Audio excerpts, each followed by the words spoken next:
Isaiah? Isaiah take us through. Obviously, the interception right there at the end of the game, you housed it. Honestly, I give props to our D-line. They got a good push, and I don't know, they forced it out of the pocket, and I just happened to be there and kind of threw it up, and I just seen green grass, so I kind of took it from there. So, what's working so well for this defense in the middle eight? It's kind of like deja vu with Kansas State in this game. Honestly, the coaching. I give 100% props to Justin Enna and Coach Hill. They're coaching us really good, and they're helping us be disciplined. And if we do our job, it kind of shows the result. So, was there like a certain message from those coaches coming into the third quarter that maybe was a tone setter for you guys out of the gates in the third? You want to take it?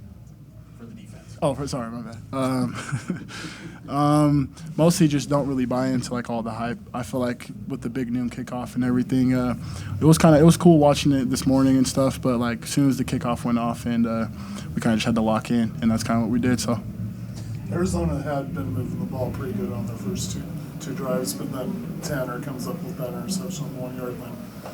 Was that kind of the point where, as a defense, you felt like you really see some momentum to get that interception, and then the offense drives 99 yards the other way? Well, just having that bye week and stuff, we were a little bit rusty, but my boy Tanner getting that pick, it kind of gave us juice, and we kind of fell off on each other from there. So, Parker, you want to describe that touchdown pass you threw, and it looked for a sec like it was going to be picked off. Yeah. What was it like from your view? I mean, it was the exact same play from Arkansas last year. So I already had that built-in confidence that, we would score on it and be open. But I didn't see LJ at all, and I just figured where he'd be, so I threw it. And I see the guy coming over, and I thought I was going to throw a pick. I'm like, you got to be kidding me. But it just went right over his hand, and LJ made a great grab. He said he couldn't even see it. It was just sitting in the sun. So it was crazy, though. Will you tell us the name of the play? No. Take us through your touchdown catch, what you saw on that. Yeah, it actually started on the first drive in like the same area. We ran just a run, and I just ran the guy off, and I'm like, Fess, I can get this guy on an inside fade. And he's like, okay. So next drive came, and we were same spot in the red zone, and he called it, and I just had to make the play because he called my name after I told him to run it. So the offense had several long scoring drives in this game. Why do you think you guys are able to sustain those drives and put a lot of points on the board? Converting on third downs. I think that's the biggest part of a scoring drive is converting on those third downs. If not, then we play to the fourth down, and converting on that fourth down, it just keeps the momentum rolling. And it's a gut punch to the defense when you convert a third down or a fourth down. So I think that's the biggest thing with our long scoring drives. Parker, offensively, when you're able to come out after, you're only up 7 at the break, and you get gifted a touchdown off of Jacob's pick, and then you get the turnover, get another field goal. How big of a difference is that when you're able to have that stretch like that? Oh, it's massive. I mean, it was like they've said, it was the same as Kansas State. The defense gets the turnovers, gives us a short field. We'd like to score on that second one, but it just huge momentum. Everyone's fired up, and we just roll off of that. Do you feed off of that momentum on offense when the defense is making plays like Glasker's pick even T-Wall with J-Rob did that kind of thing? Yeah, I mean, the whole stadium goes nuts, and we come out, and I don't know, you don't really feel it, like you don't really think you're rolling off of it, but you can, once the game keeps going on, you can see that momentum start gradually building up, and yeah, we feed off it a lot. Isaiah, they went 11 of 19 on third down, which probably isn't optimal. Did Jay Hill talk to you guys about that in the locker room afterwards, or was that kind of a... We kind of was watching the other games going on today and yesterday, and he was just kind of showing us the scores of each game, and usually the team that was losing had more first downs, but we just really emphasized on getting turnovers for sure. So usually if you have more turnovers than the other team, you're going to win. So Isaiah, how close to the game plan did you guys execute in terms of stopping or containing Fafita and T-Mac to Tetaroa McMillan?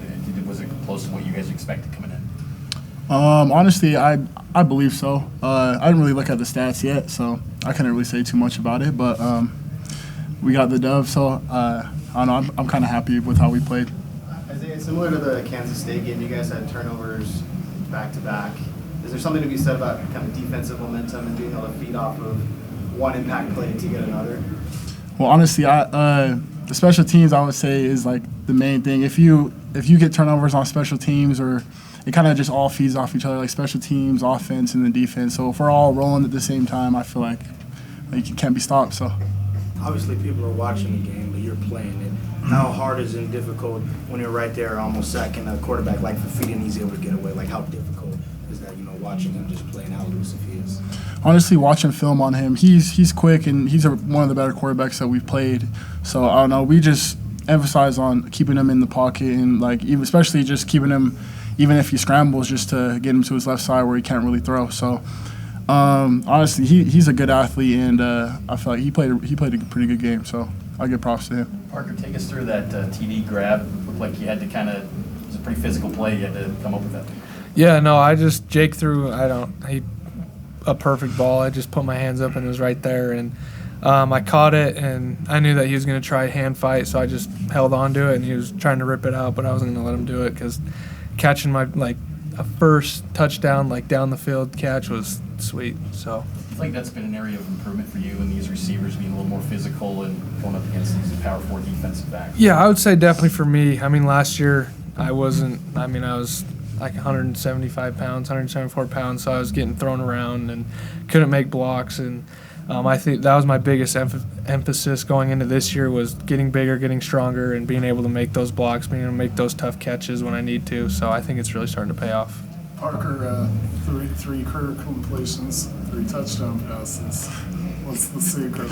I mean, it should have been 4 for 4, but it is what it is. I don't know. I think it's just a great play calls by A-Rod, knowing when to call it. He calls it at the right time every single time, and it's always open. So, Parker, what does it mean to be bowl eligible? It's early in the season, but I mean, it's cool, but I mean, a bowl game's not what we want. We want to go to the playoff, and we want to go to the national championship. So I think that's what we're looking forward to, and not really settling on a bowl game this year.